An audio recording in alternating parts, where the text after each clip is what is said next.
Ernst Hans Gombrich, storico dell'arte, si domandò la fondatezza delle regole della Gestalt per leggere psicologicamente un'immagine visiva. Gillo Dorfles, professore d'estetica, ci offre uno spunto divertente. Poniamo sul lettino dello psicanalista una pera Kaiser o una sua rappresentazione. Freud ne vedrebbe un simbolo fallico in regressione. Jung la sublimazione dell'elmetto dei dragoni austriaco-prussiani chiodato. Fromm uno stadio precoce della rivoluzione sessuale femminile. In realtà, la paziente, che era ossessionata da questa visione notturna, dopo l'analisi si rese consapevole della ragione, associandola alla peretta di gomma di cui durante l'infanzia subì una frequentazione eccessiva.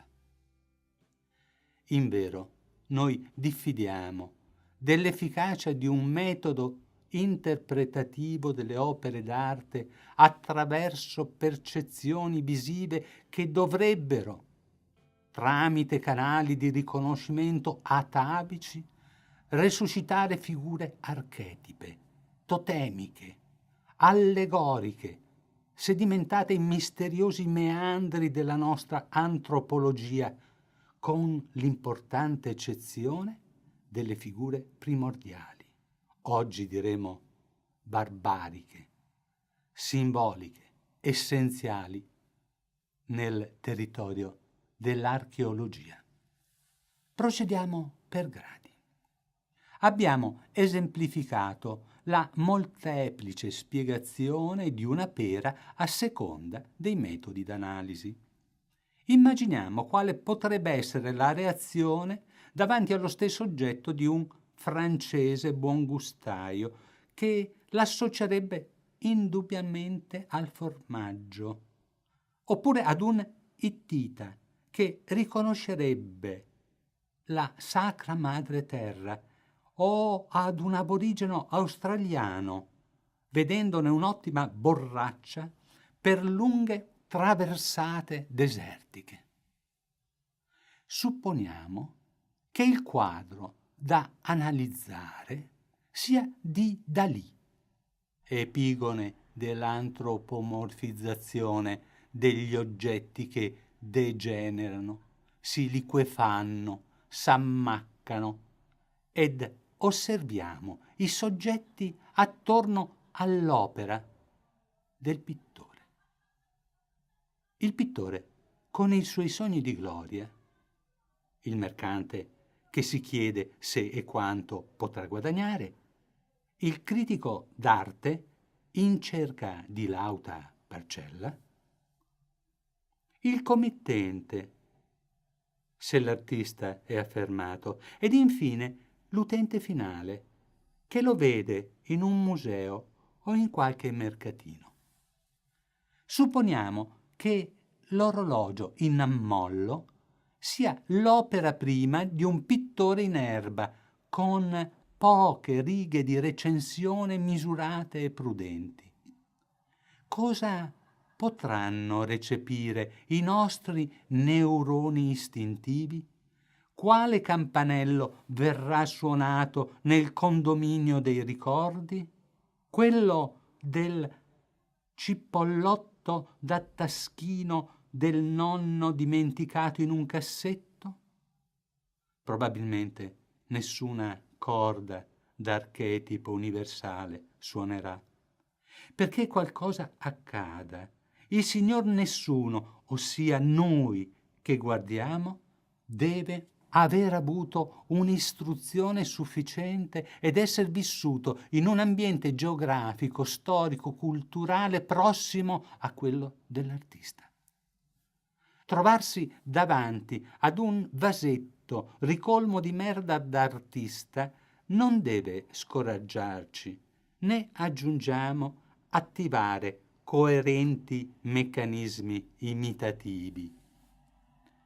Definite le condizioni per una piacevole esperienza visiva, se ci trovassimo nella grotta di Magura, nel nord-ovest della Bulgaria, davanti a una pittura in rosso pigmento di guano di pipistrello, solidale nel pernottamento con l'uomo di 8.000 anni fa, o a quelli di Bhimbekta in India di 12.000 anni or sono, troveremmo analogie sorprendenti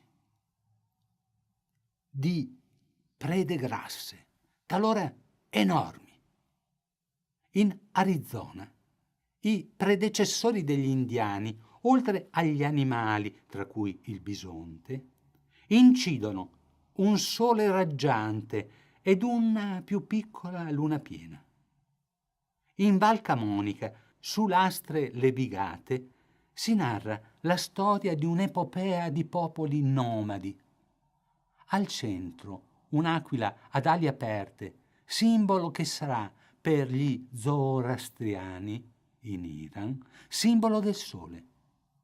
Attorno al lago d'Iseo le tribù si fronteggiano e si duella con spade o a pugni per una donzella che assiste plaudente.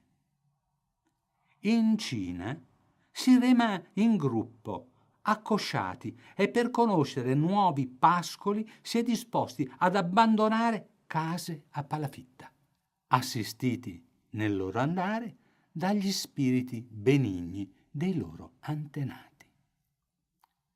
Le grotte di Lascaux in Francia, con buoi possenti, cavalli strigliati, sgambettanti in campi di frumento e tori furenti, lasciano testimonianza di esigenze comunicative, di testimonianze visive, e le sconvolgenti mani dipinte il bisogno di affermare individualità. Ma il confuso movimento scendente di impronte a colori diafani sul nero e rosso sanguigno sul bianco, talora dipinte sul dorso, oltre che nel palmo, paiono affermare con corale urlo esistenziale: siamo vissuti!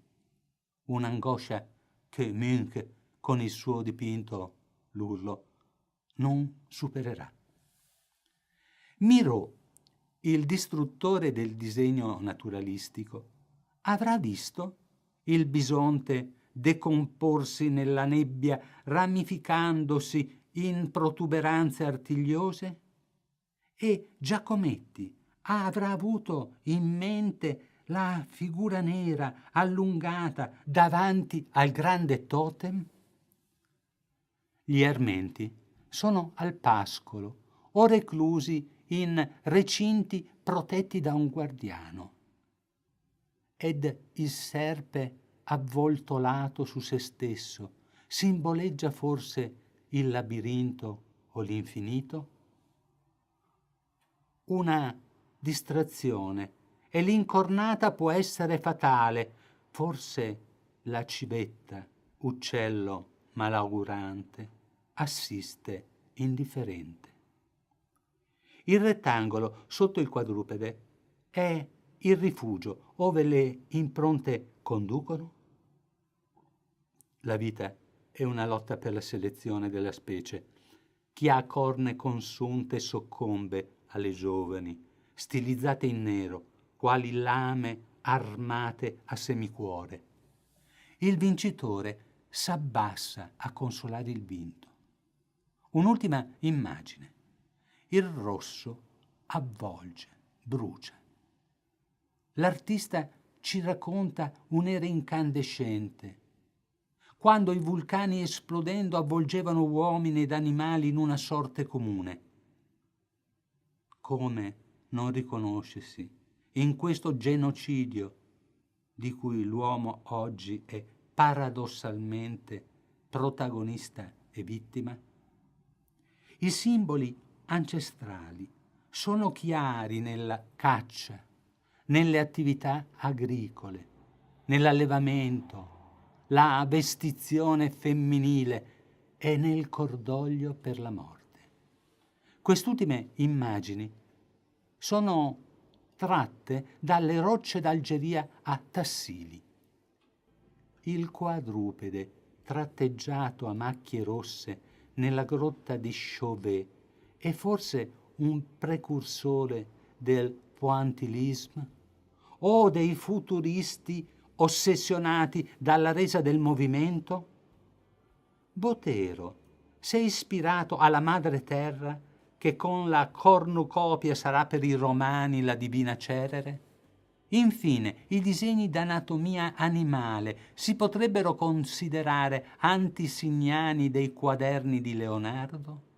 Certo è che queste immagini paleolitiche paiono emergere dalla roccia, uscendo dall'ombra dei millenni, dalle grotte, dalle caverne, da cui crediamo di essere usciti solo perché danziamo sullo schermo globale della rivoluzione digitale, virtualmente reale.